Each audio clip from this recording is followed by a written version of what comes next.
Bonjour, bonsoir, en fonction du lieu où vous suivez cette chaîne, cette vidéo, Charlie Info FR. Aux ordres. Tout le monde sait que cette commission électorale indépendante va brûler la Côte d'Ivoire. Et tous, vous faites semblant de ne pas voir.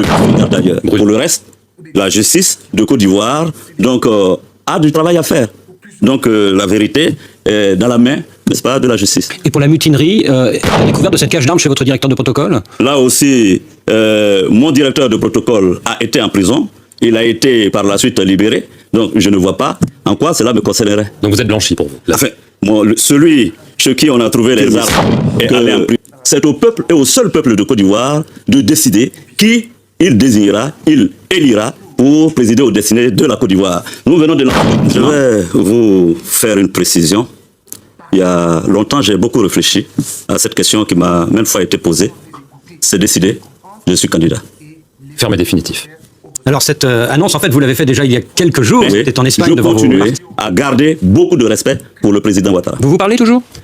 Je dois avouer, pour être honnête avec vous, qu'il y a bien un moment que nous ne nous sommes pas parlé directement. Et, vous connaissez cette phrase que Laurent Gbagbo a écrite sur vous dans son dernier livre. C'est aux armes que Guillaume Soro doit sa place. Le jour où il n'aura plus ses armes, eh bien, il devra s'inquiéter. Mais dites-lui que moi, je suis très heureux de ne pas avoir d'armes. Bien la famille, avant qu'on ne poursuive la vidéo, avant de vous laisser poursuivre encore, regarder encore plus de l'intervention et bien sûr de ce qu'il dit en tout cas. L'ancien président de l'Assemblée nationale de la Côte d'Ivoire, le président Guillaume Soro, président du mouvement GPS qui est parti politique aujourd'hui également, qui réclame en tout cas, chers frères et sœurs, son nom sur la liste électorale de candidats pendant que bien sûr la Côte d'Ivoire est en train de fêter son indépendance, son 5e anniversaire de l'indépendance. Bon, chers frères et sœurs, avant de poursuivre, on va analyser beaucoup parce que ce contenu-là contient beaucoup de choses et que le président du GPS avait dit et les positions qu'il a pris et qui reflètent de nos jours aujourd'hui ce qui se passe aujourd'hui, chers frères et sœurs. Donc, on va prendre, on va prêter notre attention pour rentrer dans les vifs, c'est-à-dire en profondeur des propos du président du GPS, en tout cas, qui était en tout cas en position très délicate. Donc, chers frères et sœurs, écoutons tous, on revient pour en décortiquer. Surtout, donnez vos avis dans les commentaires. Restez branchés, partagez le numéro, likez surtout. N'oubliez pas de vous abonner si vous êtes nouveau. Donnez vos avis surtout. Et là, partagez, likez la vidéo. D'ici là, take. Et bien sûr, il s'agit de la Côte d'Ivoire. Malheureusement, j'ai le sentiment que les premiers pas, parce que vous savez qu'une élection présidentielle, c'est tout un processus. La semaine dernière, avec la mise en place de la commission électorale indépendante, j'ai des craintes. J'ai des craintes pour la stabilité de la Côte d'Ivoire, pour la paix en Côte d'Ivoire. Je vais vous faire une précision. Il y a longtemps, j'ai beaucoup réfléchi à cette question qui m'a maintes fois été posée. C'est décidé, je suis candidat. Ferme et définitif. Alors cette annonce, en fait, vous l'avez fait déjà il y a quelques jours. Oui. C'était en Espagne devant vos partisans, vos compatriotes ivoiriens d'Espagne.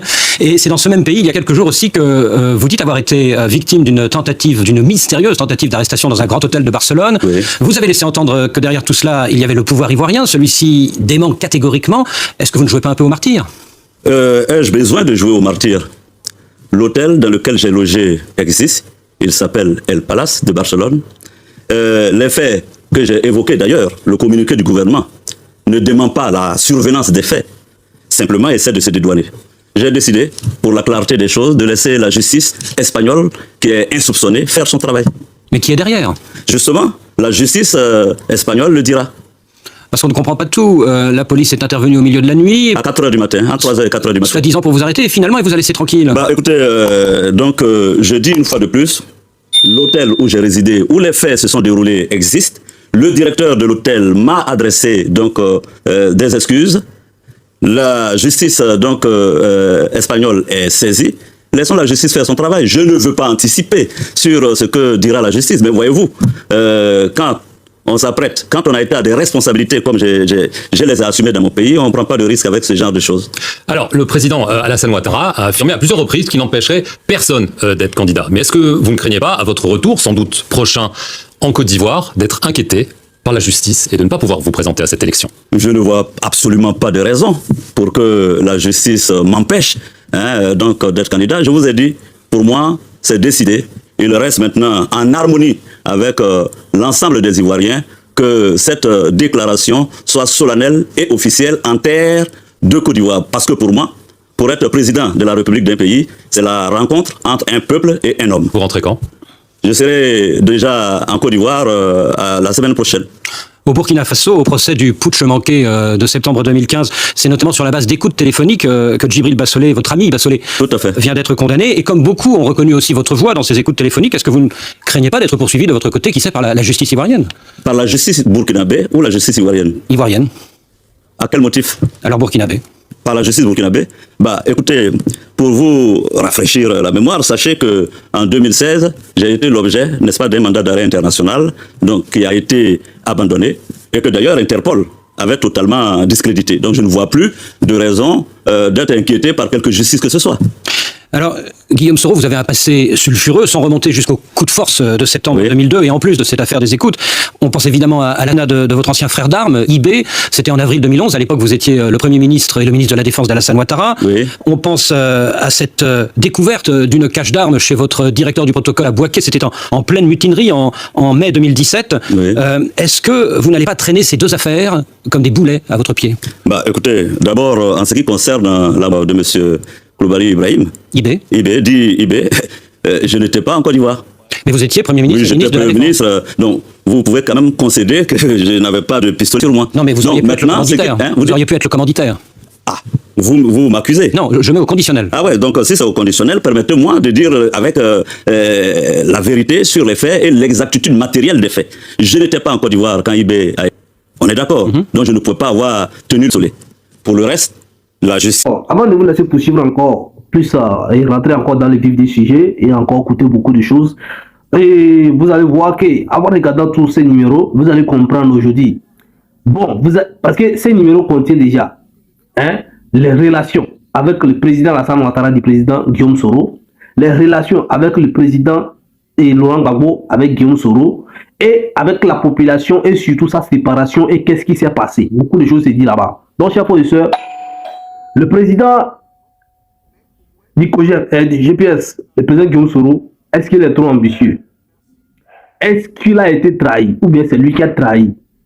Aujourd'hui, quand on écoute tout ça, là, vous allez comprendre ceux qui sont contre, ceux qui sont vraiment fâchés parce que le président, parce qu'il y a d'autres personnes qui ne sont pas d'accord, il y a d'autres qui croient, qui comprennent en tout cas la coalition ou bien les mouvements tout qui rassemblent le président Laurent Gbagbo, le président Guillaume Soro, oui, le président Tian Tiam. Il y a d'autres qui ne comprennent pas, qui ne sont pas d'accord, que le président, après tout ça, là, avec tout ce que le président a dit, le président Gbagbo a dit du président Guillaume Soro, le président Guillaume Soro a dit du président Laurent Gbagbo, puisse s'associer aujourd'hui pour avoir comme adressé le président Alassane Ouattara, chers frères et sœurs. De plus, en outre, les partisans du président Laurent Gbagbo, les militants du PPAC, chers frères, ceux qui sont avec le président Laurent Gbagbo jusqu'aujourd'hui, il y a d'autres qui ont encore des dents contre le président Guillaume Soro. Parce qu'ils se disent encore jusqu'aujourd'hui que non, si ce n'était pas le président Guillaume Soro, le président Laurent Gbagbo ne serait pas renversé. Parce que pour eux, c'est le président Guillaume Soro qui a trahi le président Laurent Gbagbo et que le président Alassane Ouattara avec ses troupes ont pu renverser le président Laurent Gbagbo avec la France et autour, tout ce qui s'est dit, chers frères et sœurs. En écoutant le président Guillaume Soro aujourd'hui, vous allez voir que là, le président Guillaume Soro a échoué sur beaucoup de plans. Vous voyez, non? Il a échoué beaucoup. D'abord, dans ses ambitions à être président, bon, il a parlé d'un contrat ou bien d'un deal, bien sûr, que le président Alassane Ouattara a promis qu'il va le succéder. Donc, il y avait à un moment donné quelque chose, ça ne tenait pas avec la création du RHDP. Et le président Guillaume Soro, lui, il s'est trouvé, il pensait qu'il a encore la force, chef et il s'est dit, bon, lui va prendre son envol seul. Voilà. Et aujourd'hui, si on récapitule, on voit tout ce qu'il a dit, toutes les positions qu'il a dit, tout ce qu'il a pensé. Il a même dit à certains moments qu'il n'y aura pas élection au niveau de la Côte d'Ivoire. Le reste, la justice de Côte d'Ivoire, donc, a du travail à faire. Donc, la vérité est dans la main, n'est-ce pas, de la justice. Et pour la mutinerie et la découverte de cette cache d'armes chez votre directeur de protocole? Là aussi, mon directeur de protocole a été en prison. Il a été par la suite libéré. Donc, je ne vois pas en quoi cela me concernerait. Donc vous êtes blanchi pour vous. Enfin, celui chez qui on a trouvé les armes est allé en prison. Il a recouvré la liberté. Pourquoi M. Christophe voudrait que je sois incriminé? Alors, donc vous êtes désormais candidat, vous lancez donc ce nouveau mouvement, mais aux dernières élections locales, vos partisans ont été battus. On sait qu'il y a une sorte d'hégémonie des trois principaux partis en Côte d'Ivoire ces dernières décennies. Est-ce que ce n'est pas une candidature presque suicidaire, presque impossible? Alors, moi, d'abord, une élection locale, ce n'est pas la présidentielle. Hein, mettons-nous d'accord. Je voulais faire cette précision. Donc, la présidentielle, j'irai, comme je vous l'ai dit, avec, n'est-ce pas, le soutien du peuple de Côte d'Ivoire.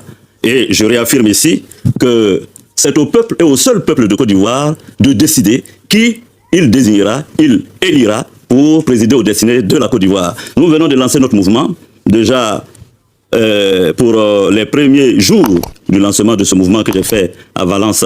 Nous sommes à plus de 7000 adhérents déjà en ligne, je n'ai pas encore dit sur le terrain, mais nous pensons que c'est un mouvement qui va marcher. Et je veux vous préciser, M. Christophe, à vous, que quand M. Macron, ici en France, lançait En Marche, toute la classe politique était unanime qu'il ne serait jamais président élu. Donc vous espérez être le Macron ivoirien? Non, je n'espère rien du tout. J'espère être le Guillaume Soro de Côte d'Ivoire élu président. Alors pour ça, il faut que les élections soient libres et transparentes. Est-ce que vous pensez qu'elles le seront? Alors permettez-moi de paraphraser, j'ai envie de paraphraser le président Chirac, paix à son âme.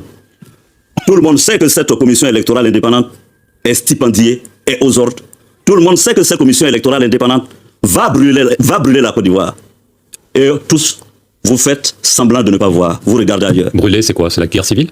Non, c'est l'instabilité. Vous savez qu'en Afrique, généralement, l'instabilité part des processus électoraux mal maîtrisés ou organisés. Alors, donc, ce serait dommage que je ne tire pas, n'est-ce pas, la sonnette d'alarme. Et celui qui vous parle ce sont les propos, les paroles de quelqu'un qui a organisé une élection en Côte d'Ivoire. Voilà. Guillaume Soro, vous avez été longtemps le plus proche allié d'Alassane Ouattara, et il y a encore 9 mois, vous l'avez entendu, le président de la Côte d'Ivoire, il a dit...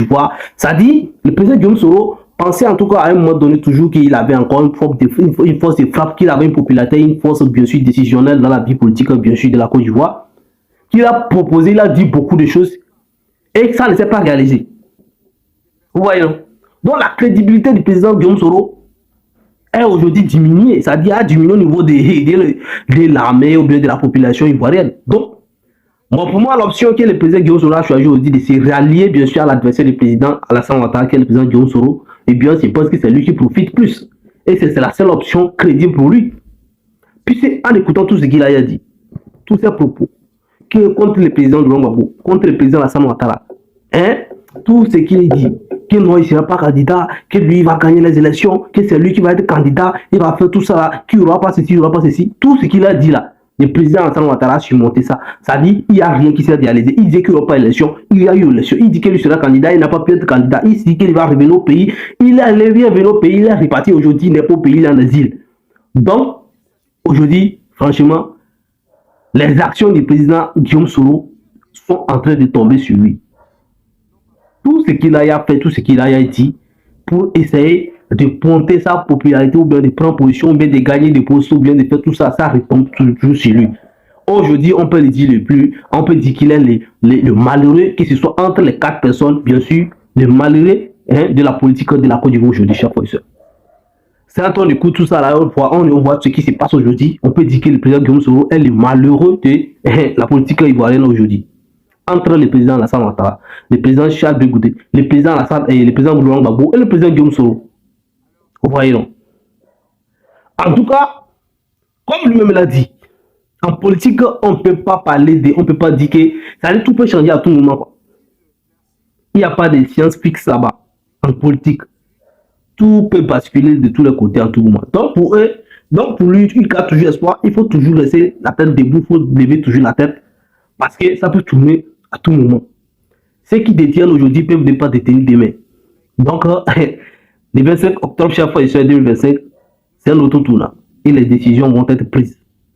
Et là, Guillaume Soro, pour moi, c'est toujours un de mes fils. Et je n'exclus pas son retour à la maison. Alors, est-ce que la rupture est vraiment consommée?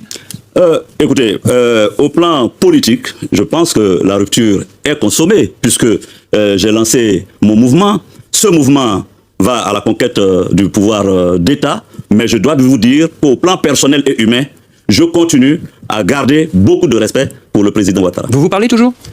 Je dois avouer, pour être honnête avec vous, qu'il y a bien un moment que nous ne nous sommes pas parlé directement, mais il existe des passerelles. Alors, est-ce que la vraie raison de cette rupture politique, non pas affective, politique, oui, n'est pas qu'il vous aurait promis de lui succéder et qu'il n'a pas tenu promesse? Vous savez, en politique, les promesses n'engagent que ceux qui y croient. Donc, il vous l'avait fait? Les promesses n'engagent que ceux qui y croient. Moi, j'ai décidé de prendre mon destin en main. J'ai décidé de m'assumer. J'ai 47 ans et je pense que désormais, je ferai cavalier. Seul. Voilà, seul. Vous savez ce que disent les mauvaises langues, Guillaume Soro, c'est que... Et il y en a beaucoup. Hein, oui, tout le monde ne vous aime pas. Oui, certains disent que votre perte d'influence est liée à celle des chefs militaires comme zone. Et vous connaissez cette phrase que Laurent Gbagbo a écrite sur vous dans son dernier livre. C'est aux armes que Guillaume Soro doit sa place. Le jour où il n'aura plus ses armes, il devra s'inquiéter. Mais dites-lui que moi, je suis très heureux de ne pas avoir d'armes. Je suis très heureux. Et d'être dans l'arène politique et de me battre. Donc, en tant qu'homme politique, pour, n'est-ce pas, arriver à mes fins. Je suis très content de ne pas avoir d'armes. Encore, j'ai envie de vous dire qu'en politique, rien n'est définitif. Votre sentiment, il va y aller? Je n'en sais rien, je pense que quand on a des ouailles autour de soi, comme ce fut le cas de Bouteflika en Algérie, qui tous les jours vous disent, président, si tu n'y vas pas, le système va s'écrouler, on va tous tomber. Je pense que M. Ouattara peut être pris dans l'hésitation. Le principe est très net et je pense qu'il est démocratique. Tous ceux en Côte d'Ivoire qui veulent aller à l'élection présidentielle, qu'ils aillent, qu'ils soient tous candidats. Et au second tour, nous qui sommes dans l'opposition, nous mettrons d'accord pour soutenir celui qui sera le mieux placé d'entre nous. Alors, dernière question, après son acquittement en première instance à la Cour pénale internationale, Laurent Gbagbo a rencontré Henri Konan-Bédié, mais il ne vous a pas reçu. Pourquoi est-ce qu'il ne vous reçoit pas? Il ne veut pas? Il ne veut pas vous recevoir? Ça, je n'en sais rien. Ce que je peux vous répondre. Les camps, trop c'est trop, prend la place. Et là, le président Guillaume Soro va revenir au pays encore, mais il serait difficile pour lui encore d'être ambitieux, de chercher encore. Puisqu'on lui connaît déjà, on sait déjà ce qu'il peut faire, comment il peut tourner de ses côtés, tout ça. Donc, il va rester toujours sous maintenant. On va peut-être donner tout ça. Et ça là, rien ne prouve que le président de Laurent Gbagbo, parce qu'il a accepté dans son truc, est en train de lui faire confiance. Donc, vous comprenez la colère de Charles Begoudet. Parce que Charles Begoudet est contre le fait que le président Laurent Gbagbo accepte le président Guillaume Soro dans les mouvements de Trousse-Trou. Pour toutes les choses qui sont passées. Vous voyez, non? Et ça, c'est que lui, il oublie, c'est que le président Laurent Gbagbo n'a pas dit qu'il a confiance à Guillaume Soro. Guillaume Soro est un atout pour son combat. Guillaume Soro, aujourd'hui, a laissé la posture bien, la position, bien tout ce qu'il avait en lui, tout ce qu'il disait avant, tout ça là, contre tout ça. Il a laissé tout ça là aujourd'hui. Et là, en connaissant sa popularité, le peu de popularité qu'il a, bien sûr, tout ce qu'il a, toute sa force qu'il a, tout ça là. Si le président de Laurent Gbagbo a là de son côté, c'est mieux qu'il le laisse comme ça. Donc, on va utiliser sa cote, on va utiliser ce qu'il a, sa notoriété, son parti pour atteindre l'objectif. Maintenant, c'est lorsque le président va monter au pouvoir. Si Dieu le veut, c'est là maintenant vous allez voir. Vous pouvez voir un Gbagbo qui commence par, qui va chercher maintenant à réunir, à pardonner, à voir maintenant. Mais qu'est-ce que sa femme? Bon, pour sa femme là, M. Gbagbo là, ça, il ne sait pas, parce qu'il y en a dit Gbagbo là-bas. Bon, à pardonner Charles Begoudet, à pardonner les autres, Mamadou Koulibaly, bien comment il s'appelle. Mais Guillaume Soro, son cas, c'est un cas très très délicat. Voyons donc, le Guillaume Soro ne sera pas accepté comme ça dans le gouvernement à chaque fois, en sachant bien sûr ce qu'il est. Donc, ça, tous ceux de la peuvent être rassemblés. Donc, moi, je pense que le président du Tunisie, initialement, parce que lui, son ambition aussi, c'est de faire se déplacer, c'est de renverser le président, bien sûr, et Ouattara. Et là, le président de Laurent Gbagbo aussi, son ambition, c'est ça. Donc, s'il arrive à renverser le président, comment on appelle, Alassane Ouattara, ils pensent qu'ils sont tous satisfaits. Et là, bon, les deals c'est fini. Les deals c'est fini. Donc, chaque fois, vous voyez un peu la tension au niveau de la Côte d'Ivoire. Vous avez écouté en tout cas le président Guillaume Soro avec ses propos, tout ce qu'il a dit, comment les questions qu'il a, les questionnements qu'on a posés, tout ce qu'il a donné comme réponse en autant de temps. Pendant que le président Laurent Gbagbo était en exil aussi comme ça, je dis à CPI tout ça là. Aujourd'hui, les langages sont directs et ils ont changé de position. Vous voyez, non? Et les choses sont tournées comme ça. Donc, ça, quand vous écoutez tout ça là, vous devez comprendre que non, aujourd'hui là, ceux qui sont pour vous aussi, ceux qui sont déjà actuellement là, eux aussi peuvent ça peut retourner comme ça. C'est la Côte d'Ivoire, chaque fois, ils peuvent se retrouver de l'autre côté aussi.